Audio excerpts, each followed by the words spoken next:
Camaradas, e então, muito rapidamente, o que é que nós temos desde a entrada no euro? Nós dissemos sempre uma economia, a entrada numa União Económica e Monetária, com economias tão diferentes do ponto de vista de desenvolvimento, de estrutura económica, isto tende, como aliás é conhecido do ponto de vista teórico e histórico, isto leva a que as regiões mais ricas, ou os países mais ricos fiquem e os pobres mais pobres fiquem.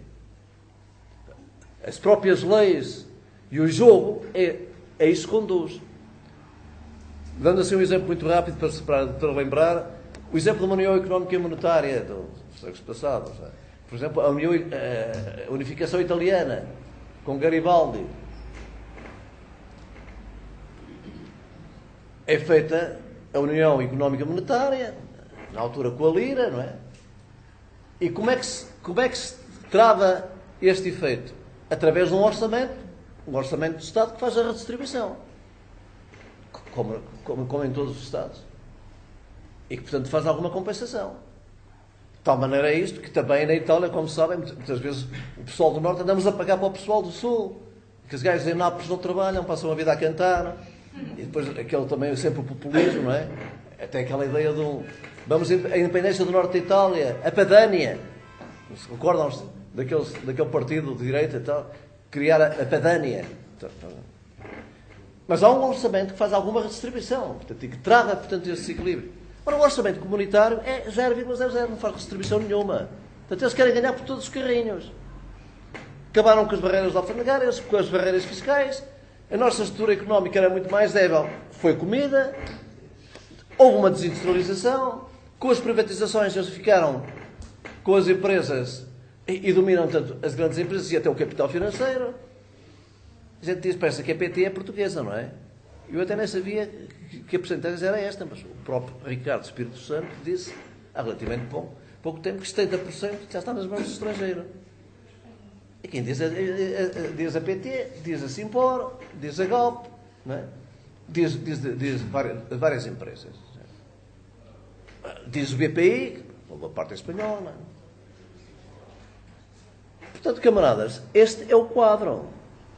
E o que é que se passou, muito rapidamente, sem os querer amassar?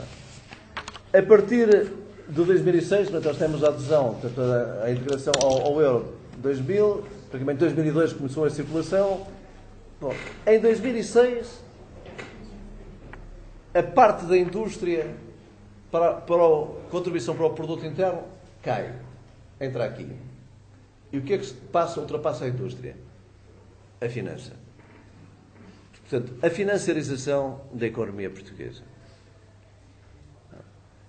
Na Islândia também foi o mesmo. Deixaram de pescar. Eles acordavam outro dia mais ricos, enriqueciam dormindo, não é? Portanto, com a especulação, com os títulos. Simplesmente agora aquilo foi ao ar, tiveram que voltar outra vez a pescar. Bom, vejamos ainda em relação, muito rapidamente, à nossa estrutura produtiva. A indústria e a agricultura representavam 38,2% do PIB em 1986. Representam hoje 15,4%. Estes dois setores produtivos reduziram o seu peso no produto interno bruto em mais de 59,6% desde a adesão à União Europeia. Uma outra questão que todas essas cabeças bem pensantes pensam que agora, apertando o cinto ao pessoal, vamos criar a possibilidade de ir pagando a dívida. Esquecem-se ainda de uma outra questão nova. É como foram feitas as privatizações, como eles se apoderaram das empresas básicas estratégicas, é evidente que eles deixam cá ficar os salários, mas levam os lucros. Então o que é que está a suceder? Vejam a saída de lucros e dividendos das empresas de capital estrangeiro no nosso país. Coisa brutal. De tal maneira que os economistas sabem que aqueles que estudam e que se dedicam um bocado mais à contabilidade nacional sabiam que não há grande diferença entre aquilo que se chama o produto interno bruto, portanto, somatório de tudo aquilo que se produz, e o chamado rendimento nacional. Eram valores praticamente iguais. Até podemos dizer, e com verdade, que durante algum tempo o PIB, produto interno bruto, até era ficava um bocadinho acima do rendimento nacional. E agora a diferença é cada vez maior. Porquê? É que o rendimento, o produto interno bruto é tudo aquilo que se produz, mas não anda, em termos muito simples, com aquilo que vai lá para fora. Enquanto que o rendimento é só aquilo que se produz cá e lá fora, mas que fica cá dentro. Ora, o que fica cá dentro é cada vez menor, portanto, e o que sai para fora e, portanto, natural. Eu não estou a falar, isto não inclui juros, é só dividendos e lucros. Isto é uma consequência da desindustrialização do país, das privatizações, do domínio do capital estrangeiro, da livre circulação de capitais e toda esta política que aceitaram. E, portanto, e agora temos este quadro. Não é?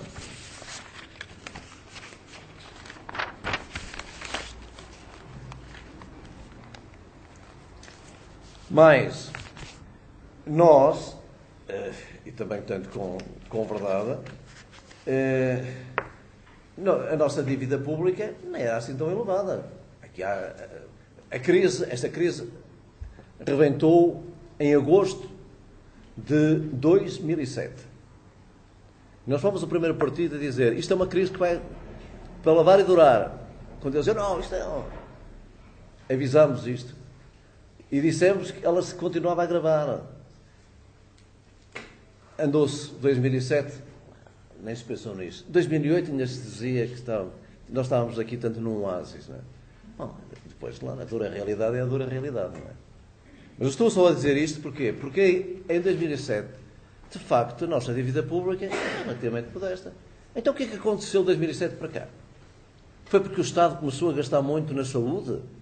No ensino? Na segurança social? Não. Foi porque, com a crise, primeiro, foi em auxílio do capital financeiro. E, em segundo lugar, naturalmente, houve uma redução das receitas. Portanto, este é que é o quadro. Portanto, procura-se sempre incutir na opinião pública esta ideia. É um Estado gastador. Tem que emagrecer. Depois, claro, utiliza-se sempre a terminologia que as pessoas percebem, quer dizer, até acham que está bem.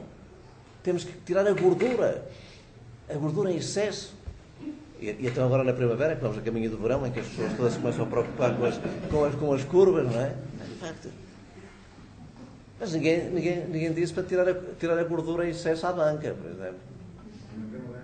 Mas, nada. Procura-se chamar a atenção para o inimigo do lado. Isto é, para aquele...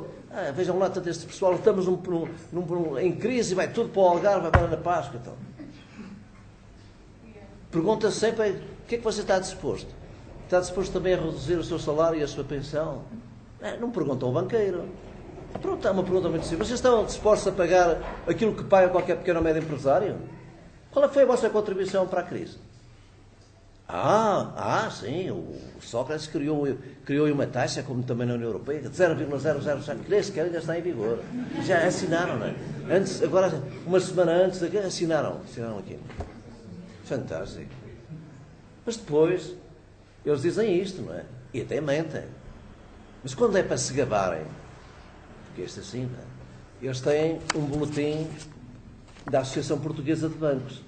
É muito instrutivo ler esse boletim. Porquê que eles dizem nessas dizem, no ano passado, de IRC, taxa efetiva, 5%. E se os créditos que ainda nós temos nos vierem a ser aceitos pela Tesouraria, pelas finanças públicas, esta taxa ainda baixa. Então, quer dizer, pouca barulho é esta? Numa altura de crise, a pagarem 5%, enquanto que as pequenas e médias empresas pagam 25%. Ou mesmo aquelas que naturalmente têm algum benefício e têm uma pequena redução, as que estão no interior.